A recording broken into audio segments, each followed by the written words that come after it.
تو سامعین گرامی، جب دوسری مرتبہ حضرت مختار علیہ السلام کو دشمنان نے گرفتار کرنے کا پروگرام بنایا اور ان کا ایک گروہ آپ کو گرفتار کرنے آپ کے رہائش گاہ پہ پہنچا، تو ان میں سے ایک شخص آپ کا ہمدرد تھا۔ اس نے آیت قرآنی تلاوت کی۔ سرکار مختار سمجھ گئے یہ اس آیت کے ذریعے مجھے کیا سمجھانا چاہتا ہے۔ آپ نے فوراً بیماری کا بہانہ کیا اور دوسری دفعہ کی گرفتاری سے بال بال بچ گئے۔ پھر جب دشمنوں نے تیسری مرتبہ آپ کو گرفتار کیا تو اس وقت عین الوردہ سے لوٹ کے آنے والے گروہ نے آپ سے قید خانے میں ملاقات کی اور کہا کہ ہم شب خون مار کر آپ کو رہا کروا لیتے، تو حضرت مختار علیہ السلام نے فرمایا کہ ایسا ہرگز نہ کرنا، میں خود ہی رہا ہو جاؤں گا۔ آپ نے فوراً پھر اسی شخص کو خط لکھا۔ جیسے ہی خط متلقہ تک پہنچا، آپ کی رہائی فوراً عمل میں آ گئی۔ تاریخ بتاتی ہے کہ اس بار رہائی کے بعد دشمنوں نے آپ سے حلف لیا کہ اے مختار، رہائی کے بعد آپ ہمارے کسی بھی معاملے میں کوئی پارٹیسپیشن نہیں کریں گے، وگرنہ آپ کو 100 بکری، 100 گائے اور 100 اونٹ ہدیہ دینا پڑیں گے اور اپنے سارے کے سارے غلام آزاد کر دینے ہوں گے۔ یہ حلف اٹھانے کے بعد سرکار مختار علیہ السلام مسکرائے اور فرمایا، وائے ہو تم پر! کیا تم نے مجھ مختار کو اپنے مشن سے ہٹانے کے لیے میرے سامنے شرطیں کیا کیا رکھی؟ جہاں تک بات ہے سارے کے سارے غلام اور کنیزیں آزاد کرنے کی، وہ تو میں ویسے ہی سارے کے سارے آزاد کر دوں۔ رہ گئی بات 100 بکری، 100 گائے اور 100 اونٹ کی، کیا حیثیت رکھتی ہیں وہ میرے مشن کے لیے؟ اب جب سرکار مختار علیہ السلام کو کوفہ کی شاہی مل گئی اور آپ برسر اقتدار آ گئے اور آپ کی انتقامی کارروائی بھی شروع ہو گئی، تو ایک روز آپ نے اپنے کسی کام سے اپنے سپہ سالار حضرت ابراہیم بن مالک اشتر کو ایک لشکر دے کر کوفہ سے باہر بھیجا۔ یہ بات ملائن تک بھی پہنچ گئی۔ ملائن نے سمجھا ابراہیم دفاع کرتا ہے امیر مختار کا، وہ کوفہ سے باہر ہے۔ انہوں نے سرکار مختار علیہ السلام کو اکیلا اور تنہا سمجھ کر دارالامارہ کا محاصرہ کر لیا۔ سرکار مختار علیہ السلام نے یہ دیکھ کر پہلے خاموشی اختیار فرمائی، پھر 2 رکعت نماز حاجت پڑھی، ابراہیم کو پیغام پہنچایا کہ واپس پلٹ آئے۔ جیسے ہی ابراہیم واپس دارالخلافہ پہنچے، سارے کے سارے ملائن بھاگ گئے۔ یہ تھی میرے مختار کی حکمت عملیہ۔ اب ذرا دیکھیں آپ کی عدالتی کارروائی کیا تھی۔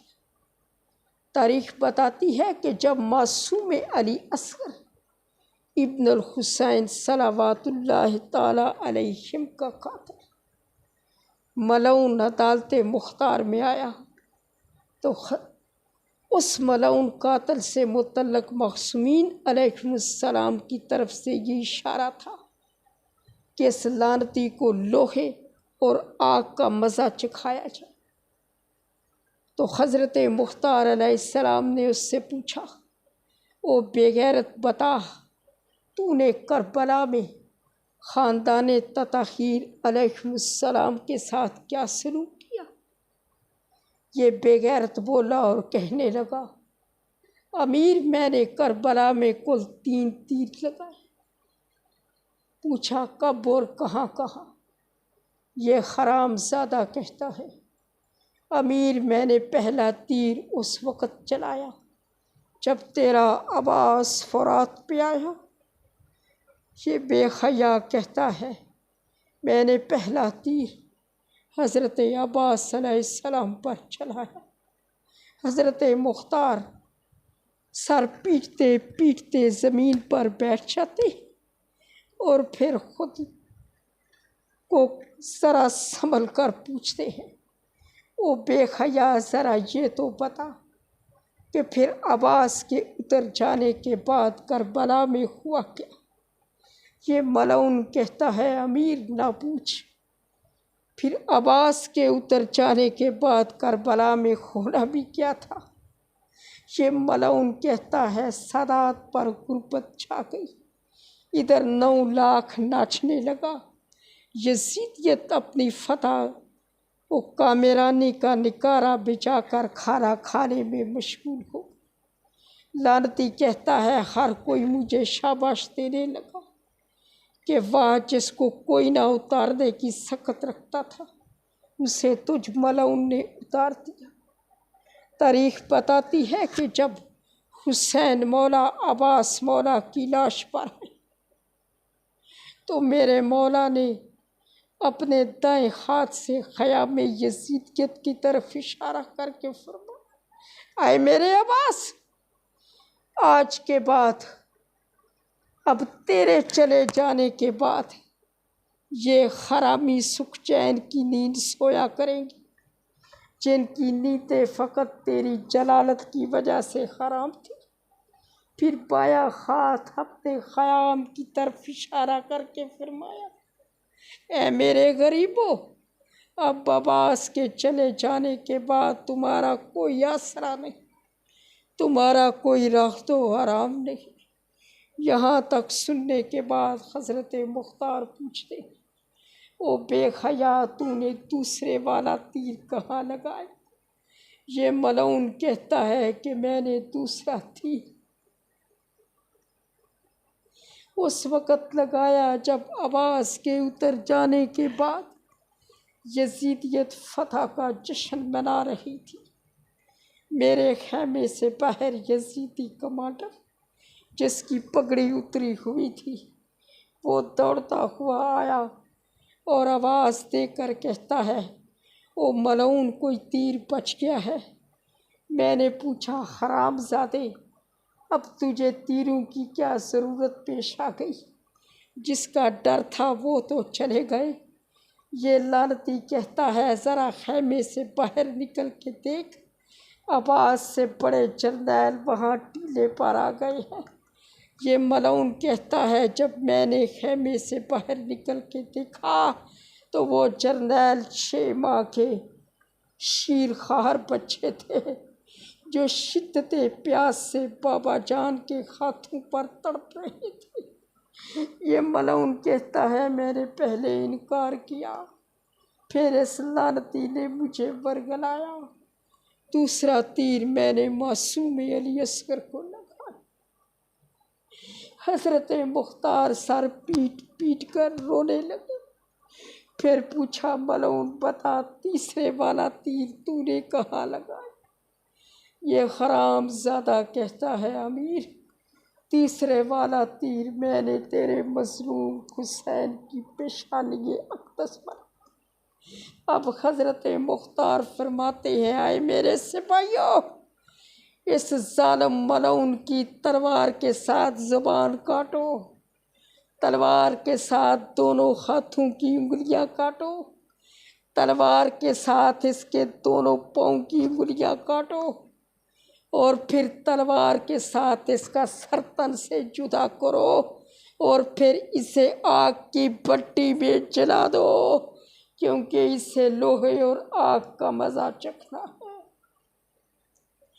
اسی طرح سامعین، تاریخ بتاتی ہے کہ عدالت مختار کا دوسرا بڑا مجرم حضرت سرکار عباس علیہ السلام کا قاتل ملعون، جو کہ اپنے سالے کے گھر میں پناہ گزین تھا اور جس کا سالہ ایک مشہور ترین صحابی رسول تھا، 3 دفعہ مختار فورس نے اس کے گھر پہ چھاپا لگایا، ہر بار وہ صحابی درمیان میں قائل ہو جاتا اور ٹال مٹول کر کے اسے چھڑوا لیتا۔ چوتھی دفعہ بن کامل نے، جو کہ حضرت امیر مختار کے کوتوالے شہر تھے، چوتھی دفعہ چھاپا لگا کر اس ملعون لعنتی کو گرفتار کر لیا۔ اب جب گرفتار کر کے مختار فورس لے جانے لگی تو گھر میں جتنی عورتیں تھیں، جتنے چلڈرن تھے، اور وہ خود صحابی رسول بھی لاٹھی لے کر پیچھے پیچھے آنے لگا۔ عورتیں بچے پیچھے دوڑنے لگے، چیخو پکار کرنے لگے۔ بن کامل نے اپنے فوجیوں سے فرمایا، یہ پیچھے ساری چڑیلیں ہیں جو آ رہی ہیں، تم نے پیچھے مڑ کر نہیں دیکھنا، آگے چلو اور دیکھیں یہاں سے راستہ چینج کر کے جنگل کی طرف لے جاتے ہیں، کیونکہ بن کامل یہ جانتے تھے کہ یہ صحابی ضرور امیر مختار تک پہنچ جائے گا اور آپ سے اس ملعون کے لیے امان طلب کرے گا۔ لہٰذا بن کامل نے وہاں سے راستہ تبدیل کیا، اس ملعون حرام زادے کو جنگل کی طرف لے جا کر دیوار کے ساتھ باندھ کر اس کی قمیض اس کے نجس بدن سے اتروا کر تیروں سے اڑوا دیا، اور پھر اس کا سر قلم کر کے بوری میں ڈال کر بارگاہ مختار علیہ السلام میں حاضر ہو۔ ادھر بن کامل سر لے کر آئے، ادھر وہ صحابی رسول حضرت مختار علیہ السلام کو اس بات پر راضی کر رہا تھا کہ میں اس بات کی ذمہ داری لیتا ہوں کہ وہ لعنتی آج کے بعد حدود کوفہ میں بالکل بھی نہ رہے گا، لیکن آپ اسے قتل نہ کروائیں کہ بن کامل اس لعنتی کا سر بوری میں لے کر حاضر ہو جاتے۔ وہ حضرت مختار کو سلام کہتے ہیں، مبارکباد دیتے ہیں، اور پھر یہ سر اس صحابی رسول کی طرف کر کے فرماتے ہیں کہ اس کی بات کر رہے ہیں بزرگ، یہ ہے وہ، لے جائیے۔ اب وہ صحابی رسول حضرت امیر مختار کو برا بھلا کہتا ہوا عدالت سے نکل رہا تھا کہ بن کامل فرماتے ہیں، اے امیر، یہ تو آپ کو برا بھلا کہتا ہوا جا رہا تھا۔ اس پر امیر مختار فرماتے ہیں، چھوڑیے بن کامل، اب میں خود کو برا بھلا کہنے والوں کو تو سزا نہیں دے سکتا، کیونکہ میں تو یہاں منتقم آل محمد بن کر بیٹھا ہوں اور مجھے یہی فرائض سر انعام دینے ہیں۔ پھر فرماتے ہیں، آفرین ہو اے بن کامل آپ پر کہ آپ نے کیسی حکمت عملی سے کام لیا اور مجھے اپنے مالکوں کے سامنے سرخرو فرما دیا، وگرنہ میں اس صحابی کو راضی کرتے کرتے اپنے مرشد صحیح عباس کے سامنے شرمندہ ہوں۔ اللہ